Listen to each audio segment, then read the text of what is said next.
Hey, bonjour à toutes et bonjour à tous, bienvenue sur objectivemoto.com.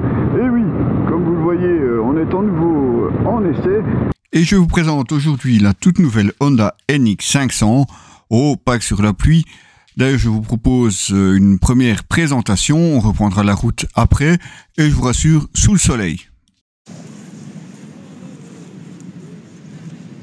Bonjour, bienvenue sur objectivemoto.com. Aujourd'hui, comme je vous l'ai dit en caméra embarquée, on teste cette Honda NX 500, une moto évidemment pour le permis A2, mais avec un look plutôt sympathique, de trail, plutôt trail urbain, parce qu'on a quand même des jantes à bâton comme vous pouvez voir. Je vous invite de vous rapprocher, on va en parler évidemment plus en détail. Voilà, comme je vous disais, on a vraiment un look de trail avec une roue de 19 à l'avant et une 17 à l'arrière, bien qu'on ait des jantes à bâton, donc on va dire un trail relativement limité, mais pour le reste, on en a les cônes en tout cas, on a une moto suffisamment haute puisqu'on a quand même une garde au sol de 25 cm, c'est déjà pas mal, bien qu'évidemment, comme vous pouvez le voir, les échappements sont quand même assez exposés. On a une petite bulle assez sympathique avec le NX sur les flancs, une bulle qui protège assez bien, bien qu'elle ne soit pas réglable. On a également un tout nouveau phare LED à l'avant, et alors on va l'allumer, vous allez voir, petite particularité, les clignotants restent également allumés. Et oui, comme vous le voyez, effectivement, les clignotants sont allumés en permanence. Évidemment, quand vous allez appuyer sur le clignotant, il clignote, mais vous voyez que l'autre reste allumé. C'est un petit peu spécial. Une bulle donc qui protège assez bien. En plus, vous voyez, on a une barre sur le dessus, comme les trails, où on peut installer un GPS par exemple. Notre Beeline par exemple ferait très bien l'affaire là au-dessus. On a un bel écran TFT qu'on va vous allumer juste après.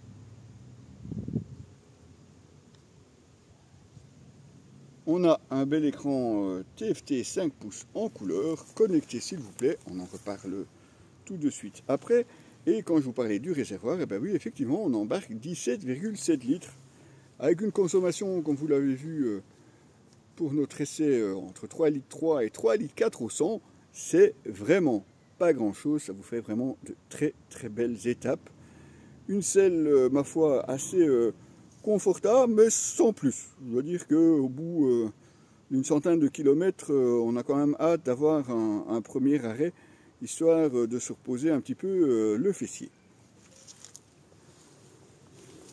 Au centre de la moto, on retrouve un bicylindre de 471 cm3 qui développe 47 chevaux à 8500 tours minute.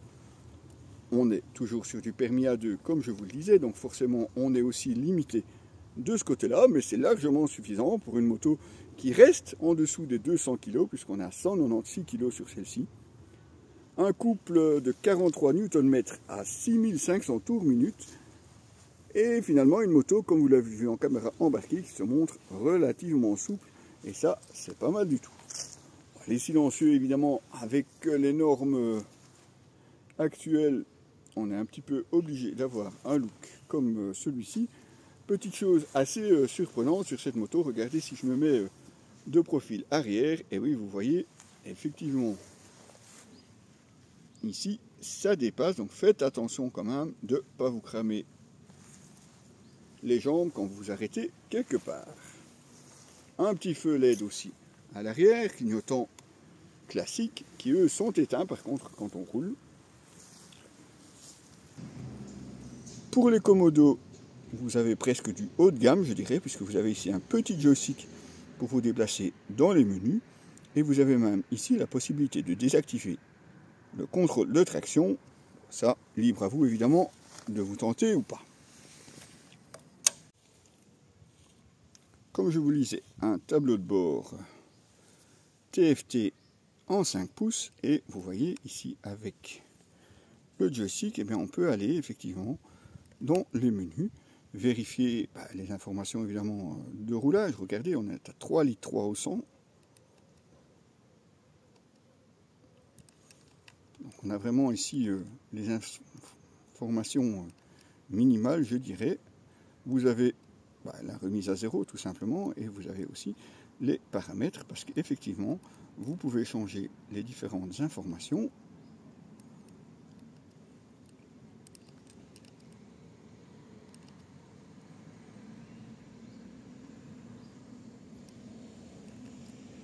Mais vous pouvez aussi, comme vous le voyez ici, vous connecter à votre smartphone pour avoir la navigation. Et ouais, pour une petite 500, on est quand même sur du matos au top. Parlons matos justement avec cette fourche inversée Showa de 41 mm s'il te plaît. Pour l'avant, un mono-amortisseur à l'arrière qui est réglable en précharge. Sur le freinage, eh bien, on est signé Nissin avec des disques de 296 mm, deux pistons à l'avant et à l'arrière 240 mm et là aussi un piston. Et je vous emmène du côté de la citadelle de Namur pour une petite balade. Vous allez voir à quel point cette moto est maniable et facile à utiliser. Alors vous me demanderez peut-être, tiens, on n'a pas droit à notre petite séance off-road cette fois-ci. Eh ben non. Alors, ne me demandez pas pourquoi, je suis parti dans l'idée que ce trail NX500 était plutôt un trail routier. Donc forcément, je l'ai testé sur la route avec un grand plaisir puisque mon fils m'a accompagné pour cet essai. Mais bon, ça c'est une autre histoire. Donc, pas de off-road jusqu'à ce que je vois par la suite des essais d'autres magazines ou d'autres essayeurs qui, eux, n'ont pas hésité à la prendre en off-road. Bon, c'est con, ça sera pour une prochaine version ou un prochain essai si l'occasion se présente. Promis, je testerai un petit peu aussi dans les petits sentiers, comme d'habitude, du soft enduro. Donc, essai routier pour cette moto qui se montre très maniable, avec des suspensions certes non réglables, mais qui font bien leur travail. Idem pour le système de freinage, avec ces deux disques de 296 mm, bien qu'on n'ait que deux pistons. Eh bien, tout ça se montre tout à fait à la hauteur, à condition évidemment de ne pas la confondre avec un trail super sport, comme on peut en voir dans d'autres marques. Rappelons-le qu'on est quand même sur une moto disponible pour le permis A2, et donc une moto facile d'accès. Ceci ne vous empêchera pas évidemment de prendre les grands axes, que ce soit les nationales, voire même l'autoroute. De ce côté-là, pas de problème, elle peut le faire, on ne se sent pas non plus trop limité, et puis surtout la consommation reste plus que raisonnable, avec au total de l'essai environ 3,6 litres au 100, donc un réservoir de 17,7 litres, je vous fais pas le calcul, mais les étapes sont relativement longues, et ça évidemment, on va pas s'en plaindre. Et si le bicylindre avec ses 47 chevaux ne vous pose évidemment aucun problème sur l'autoroute, eh bien il se montre aussi très souple et vous permet d'évoluer en ville sans devoir à chaque fois changer de vitesse, bien que de ce côté-là aussi, on n'a pas de remarques à lui faire. Et avant de conclure, eh bien oui, cette moto forcément vient en concurrence avec la MT450, Himalayan ou Scrambler 400X. Une moto donc qui est finalement bien finie, agréable à piloter. Évidemment, on n'est pas sur une moto riche en sensations. C'est logique, on est quand même sur une moto plus consensuelle en permis A2. Une moto qui se négocie à 7 649 €. Il existe aussi plusieurs packs disponibles, que ce soit pack aventure avec des barres de protection, des feux supplémentaires à l'avant. Vous avez un pack confort avec des poignées chauffantes. Vous avez aussi un pack où vous allez avoir des protège-mains, un autre avec des valises ou un top case.